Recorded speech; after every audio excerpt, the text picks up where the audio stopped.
네, 크리스천 매거진 이 시간에는 다음 세대를 위한 교회 사역, 어떤 부분들을 고민하며 풀어가야 할지 이야기 나눠보는 순서입니다. 청년 톡톡 시간인데요.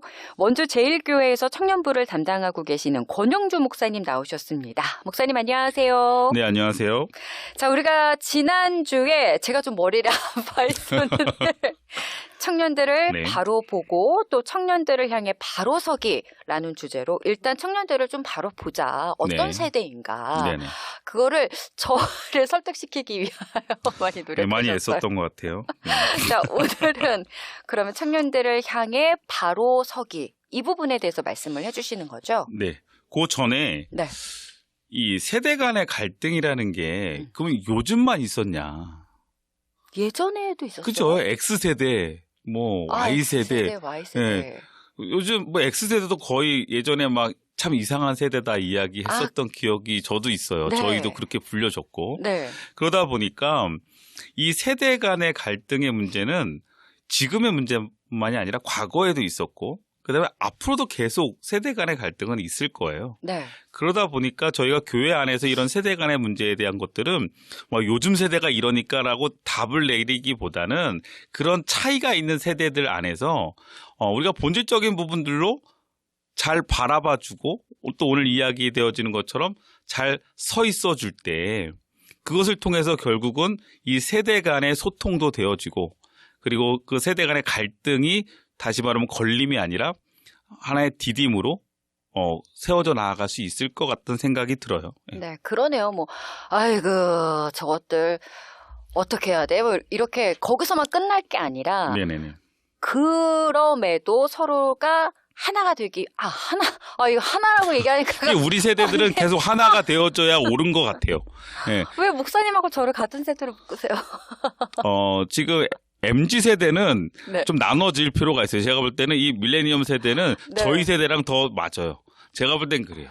그리고 네. Z세대, G세대는 오히려 알파 세대, 잘파 세대가 맞는 것 같고 그냥 저희 쪽으로 오세요. 네. 그게 맞는 것 같아요. 괜히 하나라는 말을 사용해서. 자, 그러면 기성세대가 어떻게 청년들을 향해서 바로 설 것인가? 이 부분에 대해서 이제 말씀을 해볼까요? 네. 일단은 우리가 기성세대들이 청년들을 향해서 청년들을 어떻게 바라봐주고 또 그들이 가지고 있는 그들의 가치를 향해 쫓아가는 그들의 그 성향 안에서 그들을 존중해주고 그들이 교회 안에서 하는 일원인 것을 관심 가져주고 꾸준히 같이 함께 하자라는 말씀을 지난 시간에 드렸잖아요. 네. 이제는 거기에서 그냥 바라만 주고 바라만 봐주고 그들을 지켜만 봐주는 것으로 끝나는 게 아니라 그러면 기성세대가 이제 그들에게 잘 서 있어줘야 되겠어요. 우리가 그동안은 다음 세대를 세우자! 라고만 네네. 생각을 했었는데 그렇죠. 예. 그 전에 기성세대가 어떻게 바로 세워질 것인가. 그렇죠. 결국 반면 교사란 말이 있잖아요. 네. 또 아는 당황하셨어요? 말이라서 네, 네. 감사했어요. 그래서 결국은 그 청년 세대들도 지금 기성 어른 세대들을 보면서 신앙생활을 하는 거예요. 네. 그러니까 우리가 그들에게 이제 믿음의 여정을 걸어가는 그들에게 기성세대가 어떠한 믿음으로 서 있어 주는지 그리고 어떠한 모습을 보여주는지가 너무나 중요해요.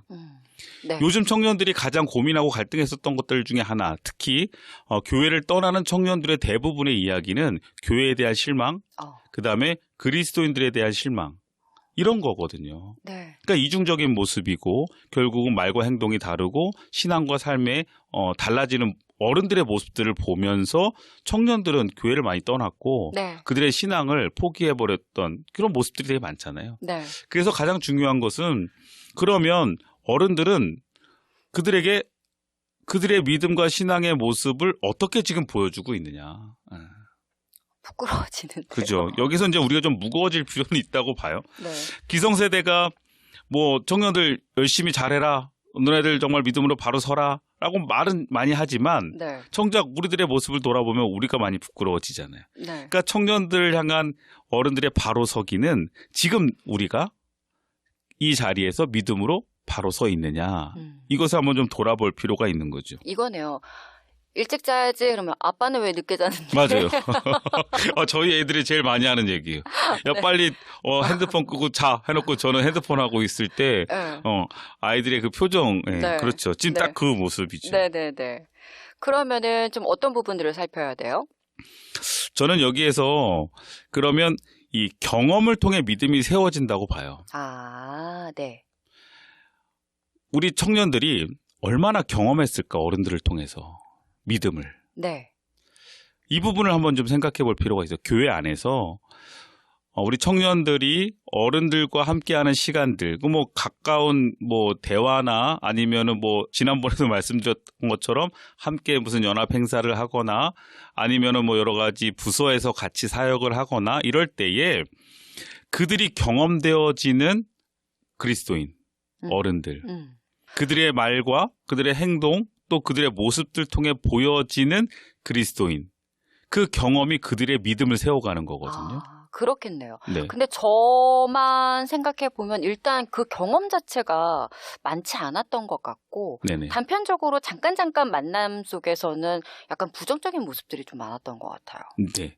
그래서 작은 것에서부터의 경험, 그 작은 것에서부터의 경험이 삶에서 믿음으로 설 수 있는 정말 중요한 포인트가 돼요. 저는 그래서 그 다윗의 이야기를 좀 하고 싶은데요. 다윗이 사무엘상 17장 36절에 보면 다윗이 이렇게 이야기합니다. 다윗이 이르되 여호와께서 나를 사자의 발톱과 곰의 발톱에서 건져내셨은즉 나를 이 블레셋 사람의 손에서도 건져내시리이다. 아, 아시죠? 네. 다윗이 골리앗 앞에서 담대하게 설 수 있었던 이유를 이야기하는데 거기에서 뭐라고 이야기하냐면 다윗이 하나님이 내가 목동으로 양을 칠 때 사자 그리고 곰의 발톱에서 건져내셨던 그 경험, 그 삶에서의 그 작은 경험이 지금 이 거대한 골리앗 앞에서 하나님께서 나와 함께 하실 거라는 고백으로 또 믿음으로 설 수 있다고 이야기하는 거예요. 네. 제가 말씀드리려고 하는 건 뭐냐면 작은 삶에서의 그 신앙의 경험들, 믿음의 경험들, 우리 기성세대 어른들을 통해서 보여졌던 그리고 그것을 느끼게 됐던 그런 경험들이 우리 청년들에게는 어느 순간 그것이 쌓이고 그 경험들이 안에 세워지다 보면 네. 결정적으로 그들도 그 믿음 안에 설 수 있다는 거예요. 그걸 우리 기성세대가 세워줘야 돼요. 그렇게 서 있어줘야 돼요. 네. 그런데 교회 안에서 청년들이 어른들과 함께하는 시간들이나 어른들을 바라보면서 그런 신앙이 경험되어지지 않으면 그들은 어디서도 그 믿음을 세워갈 수 있는 경험이 없는 거예요. 그러네요. 그들이 어떻게 그런 것들을 경험하겠어요? 교회 공동체 안에서 어른들이 그 기존 장년들이 믿음의 오랜 시간을 거쳐오시면서 쌓여온 믿음의 경륜, 그다음에 신앙의 깊이들을 우리 청년들이 경험할 수 있게 해줘야 네. 그들이 거기에서 그것을 디디고 다시 믿음의 자리로 서 나가는데 그게 없으면 우리 청년들이 어떻게 믿음을 경험해요? 맞는 말씀이네요. 그래서 우리 지금 장년들이 해줘야 되는 건 청년들을 향해 바로 봐주는 것도 중요하지만 지금 서 있는 그 자리에서 바로 서 있어 주셔야 돼요. 와, 네. 네. 네. 그렇게 쳐다보지 마세요. 청년들을 바로 보고 바로 서야지. 네, 약간 죄책감이 많이 들어서. 네. 네네. 다음 이야기로. 네. 아니, 뭐 질문을 좀 던져주세요. 경험만큼 확실한 배움은 없는 것 같은데 그러기 위해서는 좀 막연한 것 같아요. 그럼 어떤 것들을 내가 보여줘야 돼? 예배도 다르고 뭐 인사할 때 잘 받아주고 뭐 그런 거 말고 또 뭐가 있을까? 뭐 여러 가지가 있을 것 같은데 제가 아까 말씀드렸던 것처럼 작은 것에서부터라고 그랬잖아요. 네. 큰 거가 아니라 오히려 큰 것에서 뭔가를 보여주려고 하다 보면 그리고 뭔가를 그렇게 하다 보면 그게 가식적인 모습들로 보여지더라고요. 네. 산을 올라갈 때 그런 이야기 있잖아요. 걸려 넘어지는 것은 큰 돌뿌리가 아니라 보이지 않는 작은 돌뿌리라고 이야기하잖아요. 네. 그것처럼 우리 청년들이 넘어지는 건 실족하는 것은요. 큰 모습에서가 아니라 작은 말 한마디, 네. 그다음에 표정, 그다음에 생각의 여러 가지 그런 갈등이 있을 때 나오는 행동들 이런 것들이거든요. 괜히 청년들 딱 있다고 청년들 앞에서 봉사하는 모습 네, 보여야지. 그런 거 하지 아니죠. 마시고. 그런 거 하지 마시고 네. 그냥 청년들에게 따뜻하게 한 번 더 웃어주시고 그 다음에 또 어떠한 부분 앞에서 우리가 신앙적인 모습을 보여줘야 될 때 있잖아요. 그럴 때는 정말 말씀에 근거되어지는 상황 안에서 스스로가 좀 어른들 스스로가 한번 자기 자신의 믿음을 좀 세워보는 거예요. 네. 그런데 그런 것들이 말씀 안에 제대로 서 있지 않다 보면요. 그런 거 있잖아요. 서로 사랑하라고 하는데 어른들끼리 막 싸우고 있고. 그리고 그런 경우 많아요. 어른들끼리 이렇게 다른 분들 막 험담하는 거. 교회 부정적인 이야기 하는 거. 맞아요. 이런 거 청년들이 다 듣고 있거든요. 맞아요. 뭐 성가대나 교사들 뭐 어른들끼리 뭐 차 마시면서 서로 이제 아무개 뒷담화, 그렇죠. 예, 이런 거. 이런 것들이 안 듣는 것 같지만 청년들 다 듣고 있고. 그런데 그런 분들이 그런 부장님들 뭐 그런 뭐 권사님들 집사님들이요. 결국은 그러고 나서 설교단이나 뭐 아니면 무슨 기도의 자리에 가면 하나님 우리가 서로 사랑하게 해주시고 하나 되게 해주시고 이런 기도하신단 말이죠. 맞아요. 젊은 세대들이 이런 걸 보면서 여기에 대한 가치를 못 느끼는 거예요. 그리고 그들이 그것 안에서 신앙을 경험할 수가 없어요. 믿음을 경험할 수가 없어요. 네. 자신의 신앙을 돌아보고 다시 한번 좀 세워가는 노력들이 우선이 돼야 된다라는 그런 생각이 들고요. 네. 또 어떤 부분들을 또 생각을 해야 돼요?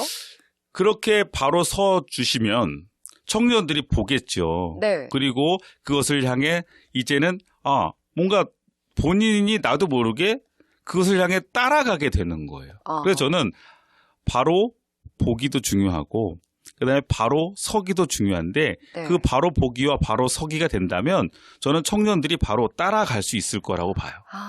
네네네. 네. 왠지 아이 키우는 거랑 똑같네요. 네, 맞죠. 뭐 영적으로 다 성숙해가는 과정이니까요. 네. 아이들에게도 그렇잖아요.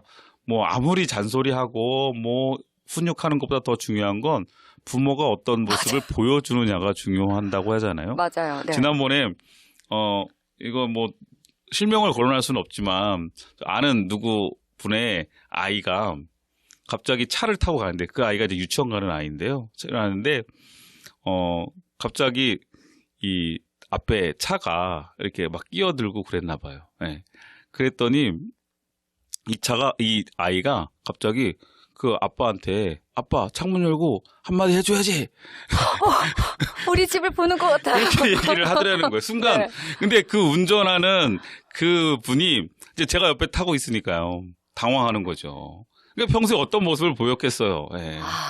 네, 그러니까 그런 모습들 하나하나가 아이들에게 그런 모습을 보여주는 게 아이들에게 그대로 다 세워지는 것처럼 청년들도 영적으로 지금 성숙해 가는 과정이잖아요. 그러네요. 그들이 더 많이 보고 많이 경험하는 것들이 그들의 인생에서 신앙적으로 훨씬 더 좋은 방향과 또 좋은 더 깊은 깊이를 찾아갈 텐데 그러기 위해서는 우리 어른들이 정말 교회 안에서 함께 하는 거잖아요. 네. 함께 하는 곳에서 정말로 조금 더 그런 신앙적으로 성숙된 모습과 말과 행동이 일치되어지고 또 우리 어른들이 기도하시는 그 기도만큼 행동에서도 나타나 주시면 저는 교회 안에서의 이런 세대 간의 갈등이 아니라 이것이 걸림돌이 아니라 오히려 그 어른들의 모습을 통해서 디디고 일어서고 또 그런 모습을 통해 다음 세대가 더 이어지고 그러면서 정말 아름답게 하나 되어지는 여기서 또 하나라는 얘기 여기서 또 나왔네요. 네, 네. 아름답게 서로 함께하는 함께하는 믿음의 공동체가 되지 않을까 생각해 봅니다. 그런데요, 갈등을 해소하기 위해서 이해를 한다는 건 서로의 다름을 이해한다는 건 서로 쌍방의 노력이 필요한 거잖아요. 그렇죠. 그러면 지난주와 이번 주 말씀만 들으면 교회 안에 그런 세대 간의 갈등을 해결하기 위해서 장년층만 노력을 해야 하는 거냐. 청년들도 노력을 해야겠죠. 그거는 다음에 할까요? 다음에 할까요? 네. 네네. 알겠어요. 자, 지난 시간에 이어서 우리가 흔히들 다음 세대를 어떻게 양육할 것인가, 다음 세대를 세우기 위한 노력들을 많이 하는데 그러기 위해서 청년들을 바로 보고 또 청년들을 위해서 우리가 먼저 바로 서고 그런 과정들을 통해서 우리 다음 세대, 청년층이 세워질 수 있다라는 부분들에 대해서 이야기 나눠봤습니다. 자, 오늘 여기까지 말씀을 나눠보고요. 목사님, 그러면 다음 주는 어떤 이야기 나누게 될까요? 다음 주는 아까 말씀드렸던 것처럼 그러면 청년들은 청년들은 우리 어른들을 어떻게 이해해야 되고 어른들 앞에 우리 청년들은 또 어떠한 모습들로 노력을 좀 해야 되는지, 그리고 그것을 사역자들은 어떻게 좀 옆에서 함께 도와주고 협력해야 되는지를 한번 좀 이야기해 볼까요? 맞아요. 이 부분이 들어가야 돼요. 왜냐하면 어쨌든 서로를 이해한다라는 건 쌍방의 노력이 필요한 부분인데 그렇죠. 딱 오늘까지만 들으면 도대체 기성, 장년층이 청년들을 위해서 어디까지 이해를 해야 하는 것인가, 너무 일방적인 건 아닌가라고 네네. 저는 아니지만 또 이렇게 생각하실 수 있거든요. 네. 다음 시간을 통해서 그러면 반대로 청년들은 우리 장년층, 기성세대를 좀 어떻게 바로 보고 이해할 것인가, 이 부분에 대해서 말씀 나눠보도록 하겠습니다. 목사님, 오늘도 감사합니다. 네, 감사합니다. 네, 지금까지 원주 제1교회 권영주 목사님과 말씀 나눠봤습니다.